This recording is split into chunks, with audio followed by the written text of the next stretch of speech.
The Golden State Warriors have just lost another game, and their record has now fallen to an absurd 18-21.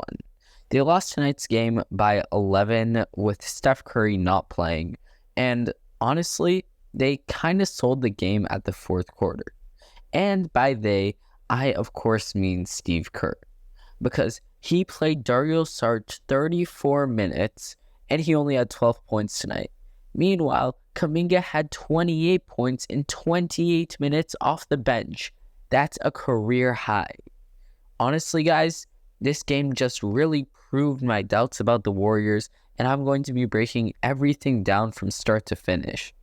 The trades that they can do, the roster, and everything else. So let's get right into it. First things first, let's go over the stat sheet, because this game, I watched it live, and honestly, the stat sheet does seem to reflect how all the players played. Looney had 6 points and 6 rebounds, which is honestly becoming a daily occurrence now. This season, he is only averaging 5 points and 7 rebounds on 60% shooting from the field, which is pretty good, but it's not Kevon Looney numbers. Last season, he played so much better, and honestly, this is a bit disappointing for the Warriors. Dario Saric then had 12, 6, and 6, which was actually pretty impressive for him, because this season, he's only been averaging 10, 5, and 2. However, he was also played a season-high 34 minutes by Steve Kerr, so it's really not all that impressive. Andrew Wiggins was garbage, as always, and he is one of the people that I'm going to be talking about in the trades section of this video, which will be later, so stick around for that. Then, Brandon Pajemski had a 23-10 game, showing his potential as a rookie, and honestly, guys, I am very impressed with the Warriors rookies this season.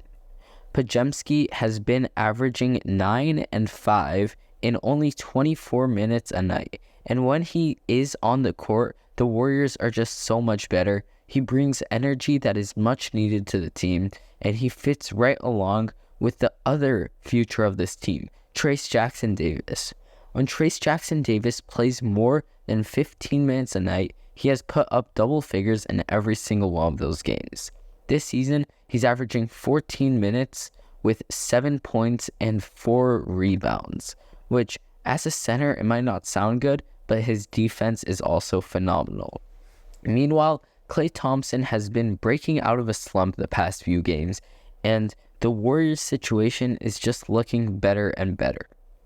However, this is the catch. The Warriors are not good. They're just not. They need to make some trades, because right now they are a very bad team. Jonathan Kuminga literally has to go off every single night in order for the Warriors to stay in games. Steph Curry has been averaging 30 points this season, and they're barely winning any games, and the Warriors have blown 18 fourth quarter leads this season, and out of 24 clutch games that they've played, they've lost 17 of them, which is absolutely insane. Warriors were absolutely killed on the boards this game. They were out-rebounded 50-41, and honestly, this is just the lack of size on the team, and you can tell that it's coming in more than ever. However, this lack of size is usually compensated by their ball-sharing skills. They're averaging, on average, 3 more assists than the other team per game. But recently, ever since they've started being really, really bad without Draymond, they've been averaging 10 less assists than the other team, and we saw that this game, where the Bucks out-assisted them 33-23. And honestly, guys, it's just going so downhill. Jonathan Kuminga, however, says that it's just a matter of time whenever they're all going to be back together and healthy, and he thinks that they're going to roll. Well, funny that he says that, because it looks like half the roster is about to be traded. I mean, Corey Joseph, first off, he needs to be waived. Moses Moody, guess how many minutes he played tonight? That's right, 0 minutes. 0. Steve Kerr's rotations have been absolutely atrocious this season, and there is not much that they can do at this point because Steve Kerr, he's shown that he can be a good coach, but he just can't with this crappy team. Brandon Pajemski in the loss tonight, as I already covered, had 23 and 10. And the only person with more 2010 games this season by a rookie is Victor Wembanyama. He is really showing his potential right now, and the Warriors' future is honestly looking pretty bright. Between the young core of Kuminga, Moody, Jackson Davis, and of course Pajemski, the Warriors seem to have a pretty good future.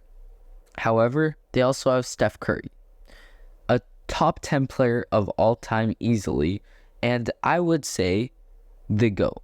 Now, if you can disagree with me in that in the comments, don't just dislike this video or something. Just write an angry comment if you disagree with me about that. Honestly, I don't really care. But they need to win now. Wardell Stephen Curry is getting old.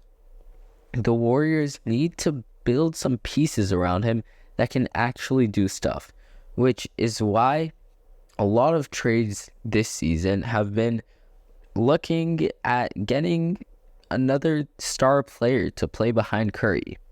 For example, Pascal Siakam has been in a lot of trade rumors around the Warriors. Some of the more sought-after trades are trading away Draymond Green.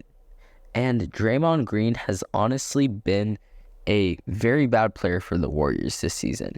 Yes, he's kept the chemistry alive, but he is also the one that made them lose all the games at the start of the season. They need to get rid of Draymond. And what better way to do that than to throw in Draymond Green, Moses Moody, a first-round pick, and 3 seconds to the Toronto Raptors for Pascal Siakam. Because not only do they get a young player, but they also get picks. And they get another defensive-minded player, which they already have a ton of, but it would just be good for them. Another player that the Warriors have reported interest in is Lauri Markkanen, because he is an offensive-minded 7-footer, and we've seen that work with the Golden State Warriors. I am, of course, talking about Kevin Durant, who is basically a Warriors legend. He helped them win 2 rings over the undisputed GOAT, LeBron James. So a trade offer for Lauri Markkanen could look something like Andrew Wiggins, Moses Moody, and 2 first-round picks. Now, the Utah Jazz, honestly, this is where this trade gets a bit iffy, because the Jazz don't really have a direction that they're headed into right now, but if they are headed into a win-out direction, this trade will never happen. The only hope is that they're not headed towards that direction. Basically, what I've been trying to say this entire video is that the Warriors are in shambles. If they don't make a trade soon, this season is going to end in another disappointing loss in the play-in tournament. Or, even worse, not even in there. They're currently the 12th seed. They're not in playoff picture. Tell me what you guys think about this and like the video if you enjoyed.